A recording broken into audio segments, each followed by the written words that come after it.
Muy buenas tardes. El día de hoy vamos a hablar del uso de información científica para la toma de decisiones en los comités de farmacoterapia.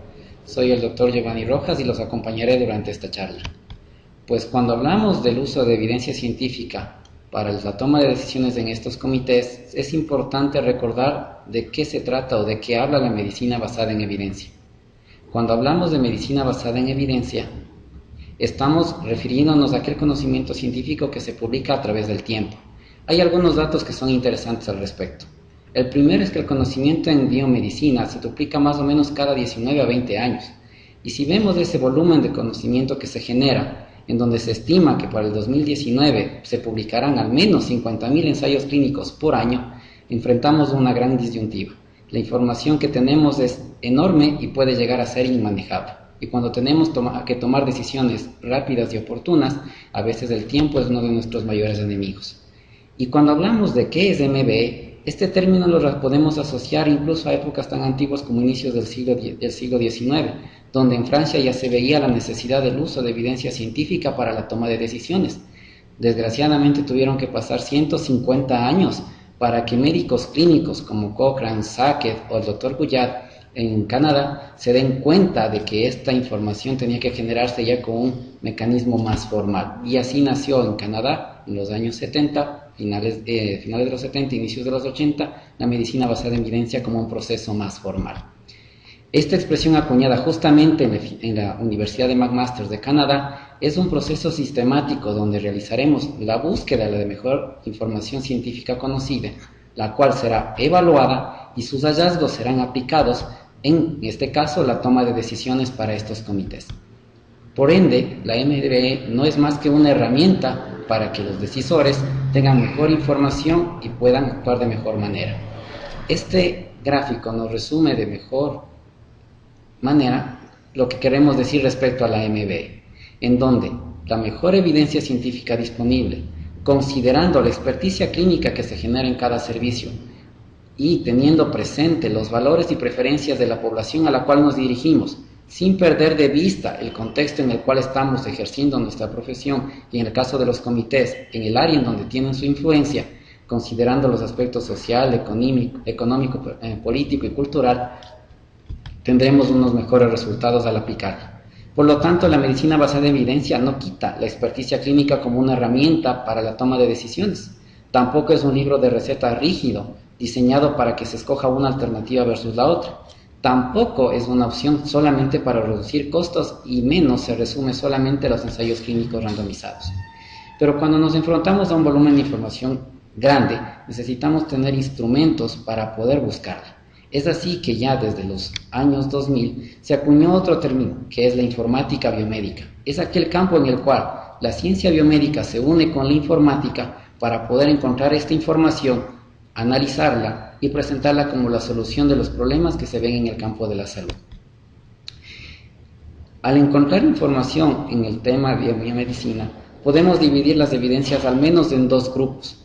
Aquellos artículos publicados de manera directa desde sus investigaciones originales que podemos comparar con esta carne que se encuentra en nuestro costado izquierdo, es decir, son estudios publicados con datos a veces de difícil comprensión. Los conocemos como las evidencias crudas que corresponderían a los estudios brutos o revisiones sistemáticas o aquellos artículos originales publicados en cualquier revista biomédica.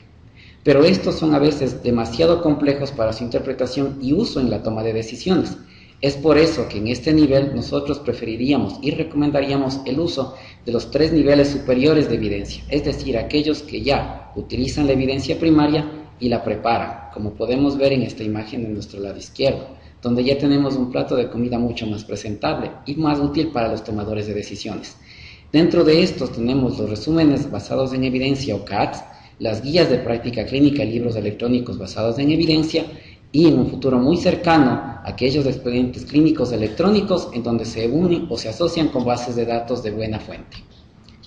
Porque conforme avanzamos en el desarrollo de nuestra práctica y en el caso de los comités, conforme se enfrentan a desafíos más grandes para tomar una decisión, partimos desde preguntas muy sencillas o preguntas básicas a aquellas preguntas significativas o preguntas clínicas que realmente son decisoras en el desarrollo del proceso de salud-enfermedad y en este caso de la terapéutica que vamos a implementar.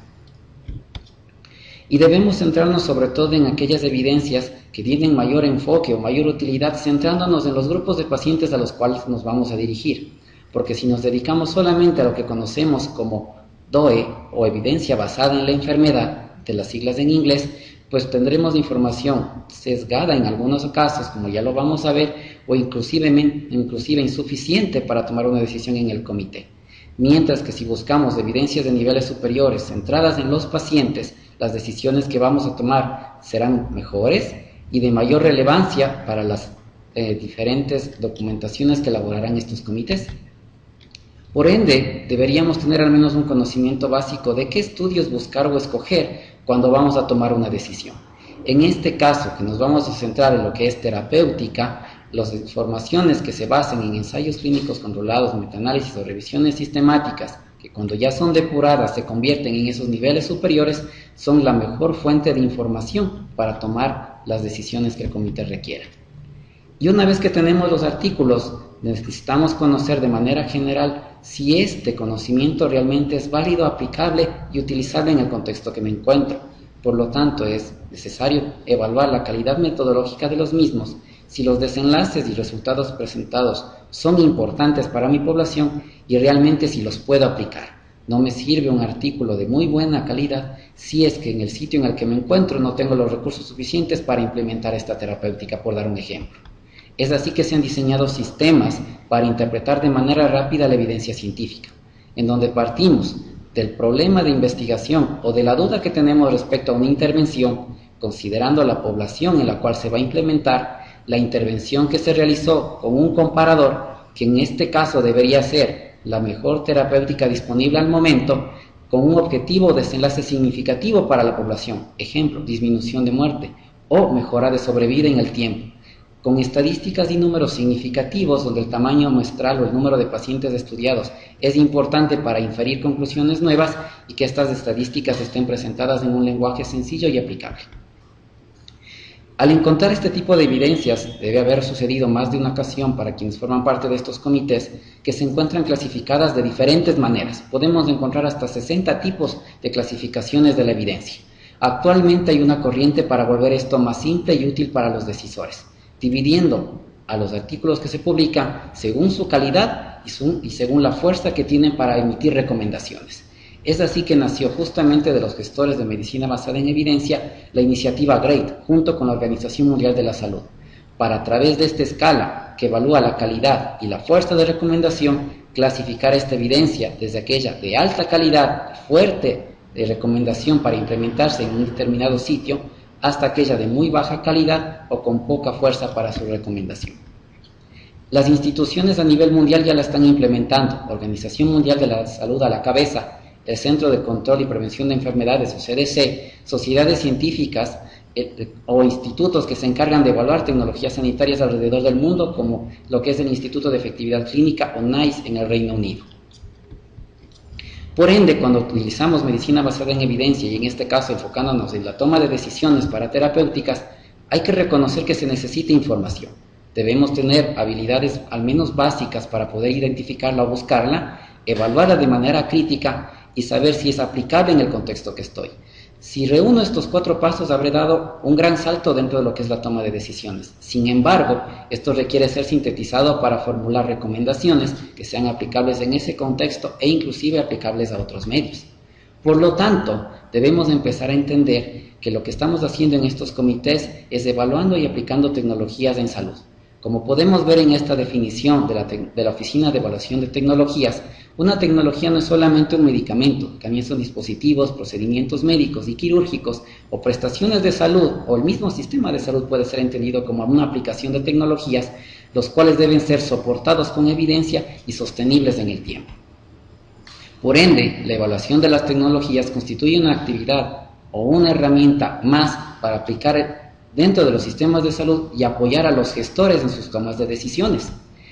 Por ende, la evaluación de tecnologías en salud no es más que aquel puente que existe entre la evidencia científica y las decisiones sanitarias que se toman, siempre teniendo en cuenta de que el resto de la investigación puede tener cierto tipo de orientaciones, y al tomar estas decisiones estamos siguiendo alguna u otra corriente política en el medio en el que me encuentro. porque queremos cambiar el cómo se toman las decisiones ahora, muchas veces basada en opiniones de expertos, si tenemos suerte, a una toma de decisiones basada en la mejor evidencia disponible, considerando la financiación, la sostenibilidad y el contexto político en el cual me encuentro, con el fin de mejorar la calidad de atención en los pacientes. Por ende, según varios investigadores dentro de estos Batista a finales de los años 90, tenemos o podemos entender la evaluación de tecnologías en tres niveles. Desde el nivel grande o macro en políticas de salud, al nivel meso o institucional en el cual nos desenvolvemos, o al nivel micro, estamos hablando del profesional que ejerce su práctica clínica en el consultorio día a día. En el nivel macro, estamos evaluando las tecnologías orientándonos hacia directivas que pretenden mejorar el sistema sanitario de manera global, por ende lo afectan de todos los ángulos. En el nivel que más nos vamos a desenvolver con estos comités, en el nivel meso, donde facilitamos la toma de decisiones gerenciales al tener una evidencia satisfactoria y donde estas decisiones realmente deben reflejar la aplicabilidad y la dificultad que tiene el implementar una u otra tecnología. Posiblemente el fármaco que para una institución es sostenible, en otra no lo sea. Por ende, el contexto se va a evidenciar en el momento que hagamos esta evaluación. Y esto se traducirá en cómo el profesional en su nivel micro toma las decisiones día a día con los pacientes. Idealmente, al evaluar una tecnología deberíamos considerar varias cosas. Si ésta funciona en condiciones óptimas, es decir, su eficacia, si funciona en una práctica clínica real, es decir, su efectividad, si realmente es aplicable en la población a la cual nos referimos, realmente si ésta puede ser sostenible con los recursos financieros que tengo. Una máxima dentro de la evaluación de tecnologías es que ningún sistema de salud en el mundo puede soportar todas las tecnologías emergentes y en este caso todos los fármacos emergentes, si es que es factible su aplicación en el contexto sociopolítico que me encuentro y pensando siempre a largo plazo. Si introduzco una nueva terapéutica, esta en verdad será posible cubrirla a lo largo del tiempo para de esa manera afectar a todos los posibles beneficiarios de esta tecnología. Por ende, al evaluar un fármaco dentro de estos comités deberíamos pensar en las 4 barreras que existen para implementar una tecnología. La primera y fundamental, si existe calidad, es decir, el sistema en el que me encuentro garantiza que existen estándares de manufactura de aquel fármaco que voy a utilizar. La segunda, este fármaco, esta tecnología que voy a implementar, ¿realmente ha demostrado ser segura a lo largo del tiempo? Recordemos que muchos de los efectos adversos realmente se descubren en los estudios post-comercialización. Y si he superado estas dos, debo empezar a pensar en la tercera, es decir, su eficacia. Y siempre teniendo en cuenta la opción u opciones disponibles ya en el sistema de salud, y si en verdad supera las que ya tenemos, pasar a la última, o costo-efectividad. Realmente esta tecnología, este fármaco, produce verdaderos beneficios sanitarios en relación al costo que voy a intervenir o voy a utilizar para su implementación. Aquí aparece una definición muy importante, que es el costo de oportunidad.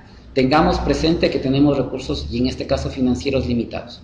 Aquel recurso que yo utilice en un determinado fármaco, en una determinada tecnología, será sacrificado en contra de otra que no podré implementar. Por ende, cuando una tecnología sobrepase estas 4 barreras, está indicada su implementación dentro de un sistema sanitario. Si ya tenemos esta información, deberíamos condensarlas en un documento que sustente nuestras decisiones. Estos son los informes rápidos de evaluaciones de tecnologías, donde se sintetiza la pregunta que motivó la búsqueda de esta información, donde están los principales datos que encontramos, analizados y con un juicio crítico para su aplicación en el contexto que me encuentro. Siempre en estos análisis debemos tener presente que habrá grupos de interesados dentro del informe que estamos realizando, ejemplos, grupos de pacientes o incluso las casas farmacéuticas responsables de la comercialización de estos productos. Por ende, la evaluación de tecnologías sanitarias tiene como objetivo final mejorar la calidad de atención en la salud de la población, promoviendo el uso de tecnologías de intervenciones sanitarias efectivas, sobre todo costo efectivas, y protegiendo a nuestros pacientes de intervenciones posiblemente innecesarias hasta peligrosas. Por ende, podemos encontrar dentro de un sistema diferentes posibilidades al uso o a la intención de uso de nuevas tecnologías. Habrá aquellos muy motivados de introducir todo nuevo fármaco que aparezca. Los podemos conocer como los incorporadores tempranos, posiblemente pueden ser peligrosos. Y aquellos que podríamos llamar en cambio los incorporadores tardíos, que se resisten un poco a las innovaciones. Realmente con este tipo de información, con la evaluación de tecnología, buscamos un punto medio, donde no nos cerramos a las innovaciones, pero las introducimos cuando hemos demostrado que realmente tienen un costo que justifica su implementación, tanto en calidad de vida como en lo que es costos financieros. A manera de resumen, tenemos aquí fuentes en donde podemos buscar información, como buscadores de literatura médica estilo PubMed, o grandes buscadores que nos clasifican incluso la evidencia de acuerdo a su característica y fuerza, como es el metabuscador Triplatabase, o fuentes primarias que sintetizan la información más relevante, en este caso, basándonos en un sistema que se centra en la atención primaria. Esta revista de visita basada en evidencia para la atención primaria del grupo de British Medical Journal es una muy buena recomendación de consulta. O si estamos decidiendo entre intervenciones y necesitamos compararlas, esta página de resúmenes basados en evidencia nos da información, como podemos ver aquí, donde se compara una intervención con otra y nos da medidas de estadísticas simples, sintetizadas, para poder decidir entre una u otra intervención. Existen otras fuentes, como por ejemplo los libros basados en evidencias, como UpToDate, o fuentes diseñadas por el Instituto de Calidad del Reino Unido, que es esta conocida como CKS, donde tenemos diferentes patologías con opciones de tratamiento y sustentadas por evidencia cada una de sus intervenciones. Y si vamos a comparar fármacos entre sí, otras herramientas como esta Hipócrates puede ser de mayor utilidad, sobre todo cuando buscamos lo que es seguridad. Fuentes como la FDA en los Estados Unidos o los centros repositorios de información de fármacos de la Unión Europea también pueden ser de utilidad. Así que podemos ver que la medicina basada en evidencia tiene mucha importancia y aplicación en los comités de fármacos, tanto para la evaluación de tecnologías y un paso más allá hasta para evaluar su aplicabilidad y sostenibilidad económica, y como parte de las herramientas para toma de decisión en los gestores políticos. Como recomendaciones sugerimos que busque usted fuentes ya precocidas de información. A veces no tenemos todo el tiempo para analizar información que tenemos que procesar desde su inicio. Recomendamos el uso de guías de práctica clínica sustentadas y validadas. Existen instrumentos para validar guías de práctica clínica dentro de su calidad que los podremos ir revisando en la parte presencial. Filtrar la literatura que hemos encontrado para sugerir o encontrar las mejores recomendaciones aplicadas a mi contexto y presentar todo esto sintetizado en un informe para el comité.